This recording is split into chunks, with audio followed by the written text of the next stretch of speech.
आज हम बात कर रहे हैं यूरोप में राष्ट्रवाद के उदय के बारे में। है 1789 की फ्रांसीसी क्रांति, 1815 की वियना संधि, 1848 की उदारवादी क्रांति और अंत में 1914 का प्रथम विश्व युद्ध। ये मिशन वाकई बहुत दिलचस्प होने वाला है। आइए इसे विस्तार से समझते हैं। बिल्कुल। शुरुआत करते हैं 1848 से। हमारे स्रोत में फ्रांसीसी कलाकार फ्रेडरिक सोरियो द्वारा बनाए गए 4 चित्रों की एक बहुत ही मशहूर श्रृंखला का जिक्र है। में स्वतंत्रता की प्रतिमा खड़ी है, जिसके एक हाथ में ज्ञानोदय की मशाल है और दूसरे हाथ में मानवाधिकारों का घोषणा पत्र है। सोरेयू के इस चित्र की सबसे प्रभावशाली बात यह है कि यह पूरी तरह से एक यूटोपियन विजन को दर्शाता है। यूटोपियन विजन मतलब एक आदर्शवादी स्वप्न। हाँ, फ्रेडरिक एक ऐसे समाज की कल्पना कर रहे थे जो इतना अधिक आदर्श है कि असल में यथार्थ में उसका होना असंभव सा लगता है। अगर उस चित्र को ध्यान से देखा जाए तो जमीन पर निरंकुश राजशाही संस्थानों के ध्वस्त अवशेष बिखरे पड़े। लेकिन जिस चिंगारी ने असल में इस पूरी प्रक्रिया को जमीनी हकीकत में बदला, वो थी 1789 की फ्रांसीसी क्रांति। यहीं से राष्ट्र की पहली स्पष्ट अभिव्यक्ति हुई थी। हाँ, अचानक से जापेत्री यानी पितृभूमि और ले सितोयान, जिसका मतलब है नागरिक, राजशाही से सत्ता छीनकर सीधे फ्रांसीसी नागरिकों के हाथों में सौंप दी गई। पुरानी व्यवस्था को पूरी तरह से नकारने के लिए एक नया तिरंगा झंडा अपनाया गया। देश के लिए भार और मापन की एक समान व्यवस्था लागू की गई ताकि पूरा फ्रांस एक आर्थिक इकाई बन सके। इसी राष्ट्र निर्माण की प्रक्रिया में एक बहुत बड़ा और जटिल मोड़ तब आया जब नेपोलियन का युग शुरू हुआ। 1804 में नेपोलियन ने अपनी नागरिक संहिता लागू की, जिसे हम नेपोलियनिक कोड भी कहते हैं। हाँ, अगर हम इसके सकारात्मक सुधारों की बात करें तो ये सच में बहुत क्रांतिकारी लगता है। जन्म पर आधारित सारे विशेषाधिकार समाप्त कर दिए गए। कानून के सामने सबको समान माना गया और संपत्ति के अधिकार को सुरक्षित किया गया। सामंती व्यवस्था यानी जो फ्यूडल सिस्टम था उसका अंत कर दिया गया और किसानों को आखिरकार भूदासत से आजादी मिल गई। इन सुधारों को देखकर तो कोई भी कहेगा कि नेपोलियन एक बहुत बड़ा सुधारक था। नेपोलियनिक कोड के नकारात्मक प्रभाव भी कम नहीं थे। समानता तो दे दी गई, लेकिन लोगों से उनकी राजनीतिक स्वतंत्रता पूरी तरह छीन ली गई। पूरे समाज पर बेहद कड़ी सेंसरशिप लागू कर दी गई। मतलब आप सरकार के खिलाफ कुछ बोल या छाप नहीं सकते थे। बिल्कुल नहीं। और सबसे बड़ा दमनकारी कदम ये था कि बाकी यूरोप को जीतने की अपनी धुन में नेपोलियन ने फ्रांसीसी सेना में लोगों की जबरन भर्ती शुरू कर दी। यूरोप के समाज का ढांचा भी अंदर से बदल रहा था। 2 अलग-अलग वर्गों के बीच की खाई और उनके हित सामने आ रहे थे। एक तरफ था कुलीन वर्ग, या जिसे हम एरिस्टोक्रेसी कहते हैं। ये महाद्वीप का सबसे शक्तिशाली वर्ग था, हालांकि इनकी संख्या बहुत ही कम थी। ग्रामीण इलाकों में इनकी बड़ी-बड़ी जायदादें थीं। ये लोग आपस में वैवाहिक संबंध रखते थे और सबसे खास बात ये, कूटनीति और उच्च समाज के लिए सिर्फ फ्रेंच भाषा का प्रयोग करते थे। और दूसरी तरफ औद्योगिक क्रांति के कारण समाज में एक बिल्कुल नया वर्ग उभर रहा था, नया मध्य वर्ग। इसमें उद्योगपति, व्यापारी और पेशेवर लोग शामिल थे। ये वर्ग अपने खून या खानदान की वजह से नहीं, बल्कि अपनी मेहनत और व्यापार की वजह से आगे आ रहा था। और यही वो शिक्षित वर्ग था जिसके बीच राष्ट्रीय एकता और कुलीन वर्ग के विशेषाधिकारों की समाप्ति के विचार सबसे ज्यादा लोकप्रिय हुए।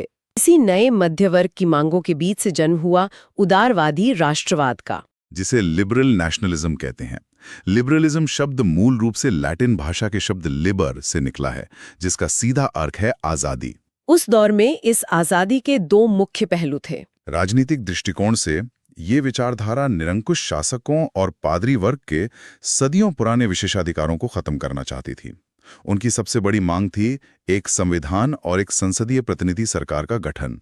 हालांकि ये ध्यान रखना जरूरी है कि उस समय आजादी और समानता की इन सारी बातों के बावजूद वोट देने का अधिकार केवल उन पुरुषों तक ही सीमित था जिनके पास अपनी संपत्ति थी। सही बात है। और इसका दूसरा पहलू था आर्थिक आजादी।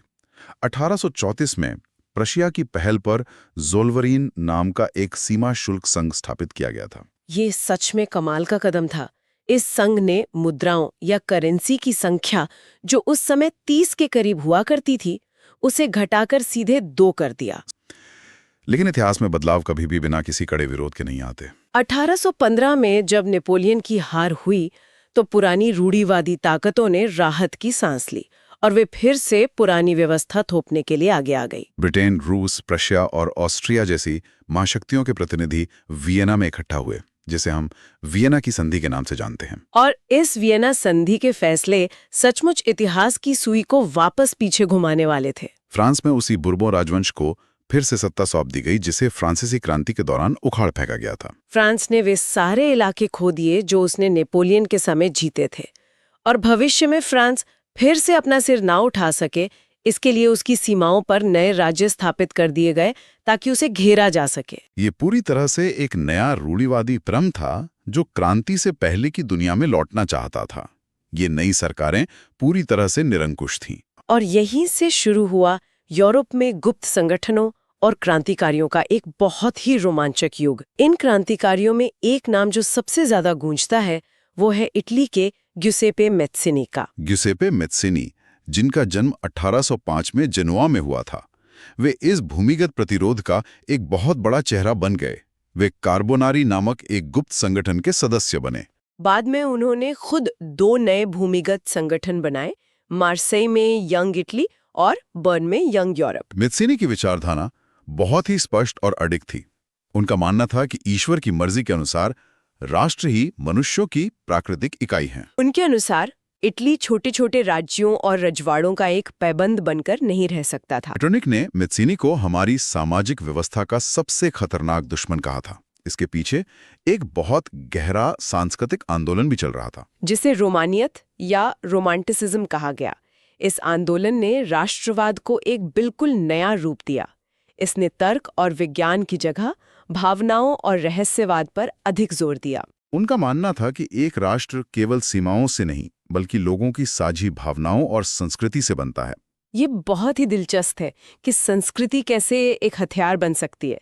इसके लिए उन्होंने लोक कथाओं का भरपूर इस्तेमाल किया। जर्मन दार्शनिक जोहान गॉटफ्रीड का दास वुल्क यानी आम लोग, उनका ये विचार बहुत अहम था। इसी सोच से प्रेरित होकर ग्रिम बंधुओं ने जर्मन लोक कथाएं एकत्रित करना शुरू किया। ये सिर्फ कहानियां सुनाने के लिए नहीं था, बल्कि ये जर्मन राष्ट्र निर्माण का हिस्सा था। और संस्कृति के इस युद्ध में भाषा का प्रयोग भी प्रतिरोध के एक बेहद शक्तिशाली हथियार के रूप में किया गया। पोलैंड इसका सबसे बेहतरीन उदाहरण है। जब पोलैंड पर रूस ने कब्जा कर लिया और वहां जबरन रूसी भाषा थोप दी गई, तो पोलिश लोगों ने एक अनोखा विरोध शुरू किया। उन्होंने चर्च और अपने धार्मिक आयोजना में पोलिश भाषा का ही इस्तेमाल जारी रखा। देखते ही देखते पोलिश भाषा बोलना ही रूसी प्रभुत्व के खिलाफ संघर्ष का एक बहुत बड़ा प्रतीक बन गया। ये सब सांस्कृतिक और राजनीतिक संघर्ष चल ही रहा था कि 19वीं सदी के पहले भाग में यूरोप एक बहुत बड़े संकट से घिर गया। 1830 से 1848 के बीच जनसंख्या में भारी वृद्धि हुई और नौकरियां कम पड़ने लगीं। और उसी समय इंग्लैंड से आने वाली सस्ती मशीनी वस्तुओं ने यूरोप के छोटे कारीगरों की कमर तोड़ दी थी। इस भुखमरी और बेरोजगारी ने 1848 में यूरोप को 2 समानांतर क्रांतियों के मुहाने पर लाकर खड़ा कर दिया। पहली क्रांति तो सीधे पेरिस की सड़कों पर भड़क उठी। भूखमरी और बेरोजगारी से त्रस्त जनता ने विद्रोह कर दिया। हालात इतने बेकाबू हो गए कि राजा लुई फिलिप को भागना पड़ा।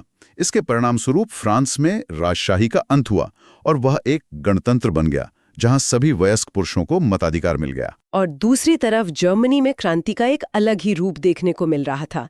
18 मई 1848 को जर्मनी के 831 निर्वाचित प्रतिनिधि फ्रैंकफर्ट के सेंट पॉल चर्च में इकट्ठा हुए। उन्होंने जर्मन राष्ट्र के लिए एक नए संविधान का पूरा प्रारूप तैयार कर लिया था, लेकिन सेना और राजशाही के विरोध के कारण उनका ये लोकतांत्रिक प्रयास पूरी तरह विफल रहा। 1848 की इस विफलता ने एक बहुत बड़ा सबक दिया। राष्ट्रवाद का जो रुझान अब तक उदारवादी तरफ था, वो अब बदल गया। जर्मनी के एकीकरण की कहानी इसका सटीक उदाहरण है। प्रशिया ने जर्मनी के एकीकरण का बीड़ा उठाया, लेकिन लोकतंत्र के जरिए नहीं, बल्कि रक्त और लौह की नीति के जरिए। इसके प्रमुख वास्तुकार बने प्रशिया के मुख्यमंत्री ओटो वॉन बिस्मार्क। बिस्मार्क ने सीधे प्रशिया की सेना का इस्तेमाल किया। सिर्फ 7 सालों में प्रशिया ने ऑस्ट्रिया, डेनमार्क और फ्रांस के खिलाफ 3 युद्ध लड़े और जीते। और जनवरी 1871 में वर्साय के शीश महल में प्रशिया के राजा कैजर विलियम प्रथम को नए जर्मन साम्राज्य का सम्राट घोषित कर दिया गया। जर्मनी के इस तेज एकीकरण के बिल्कुल विपरीत ब्रिटेन में राष्ट्र निर्माण का एक बहुत ही अजीबोगरीब मामला देखने को मिलता है। वहां कोई अचानक क्रांति नहीं हुई थी, ये एक लंबी प्रक्रिया थी। 1688 में अंग्रेजी संसद ने राजशाही से सत्ता छीन ली। 1707 में एक्ट ऑफ यूनियन से स्कॉटलैंड का विलय हुआ। फिर 1801 में आयरलैंड को भी बलपूर्वक मिला लिया गया। इस नए ब्रिटिश राष्ट्र को जोड़े रखने के लिए नए प्रतीकों का सहारा लिया गया, जैसे यूनियन जैक झंडा, उनका राष्ट्रगान God save our noble king और अंग्रेजी भाषा का आक्रामक प्रचार। साझा पहचान बनाने के लिए कलाकारों ने एक और तरीका निकाला। उन्होंने राष्ट्र का मानवीकरण कर दिया। महिला आकृतियों को राष्ट्र के रूपक यानी एलेगरी के तौर पर इस्तेमाल किया गया। फ्रांस में इस रूपक को मारियान का नाम दिया गया।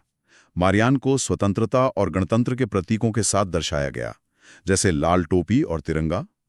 मूर्तियां चौराहों पर लगाई गईं। और जर्मनी में ये काम जर्मेनिया ने किया। जर्मेनिया को बलूत यानी ओक के पत्तों का मुकुट पहने हुए दिखाया गया, जो वीरता का प्रतीक था, और हाथ में तलवार जो राइन नदी की रक्षा को दर्शाती थी। लेकिन जैसे जैसे हम 19वीं सदी के अंत में पहुंचते हैं, ये पूरी कहानी एक गंभीर मोड़ ले लेती है। राष्ट्रवाद ने अपना उदारवादी और लोकतांत्रिक स्वरूप खो दिया और वो संकीर्ण और हिंसक हो गया। इसका विस्फोटक रूप बाल्कन संकट में देखने को मिला। 1871 के बाद बाल्कन क्षेत्र में भारी तनाव पैदा हो गया। आधुनिक रोमानिया, बुल्गारिया, ग्रीस, यहाँ हालात तब बिगड़े जब ऑटोमन साम्राज्य का पतन शुरू हुआ और स्लाव राष्ट्रीयताओं ने अपनी आजादी की मांग तेज कर दी। और इस क्षेत्रीय तनाव में आग में घी डालने का काम किया यूरोप की बड़ी साम्राज्यवादी शक्तियों ने। रूस, जर्मनी, इंग्लैंड, ऑस्ट्रो हंगरी द्वारा व्यापार, सैन्य शक्ति और बाल्कन पर नियंत्रण की होड़ मच गई। तो इस सब का असल मतलब क्या है? इसका मतलब ये है कि इसी साम्राज्यवादी प्रतिद्वंद्विता और टकराव ने अंततः 1914 में पूरे यूरोप को प्रथम विश्व युद्ध में धकेल दिया। एक आदर्शवादी विचार जो स्वतंत्रता के लिए शुरू हुआ था, वो महाविनाश का कारण बन गया। बिल्कुल। फ्रांसीसी क्रांति के एक सुंदर विचार और सौर्यू के आदर्शवादी स्वप्न ने पूरे यूरोप का नक्शा तो बदल दिया, लेकिन अंततः साम्राज्यवाद के लालच में आकर दुनिया को प्रथम विश्व युद्ध की आग में झोंक दिया।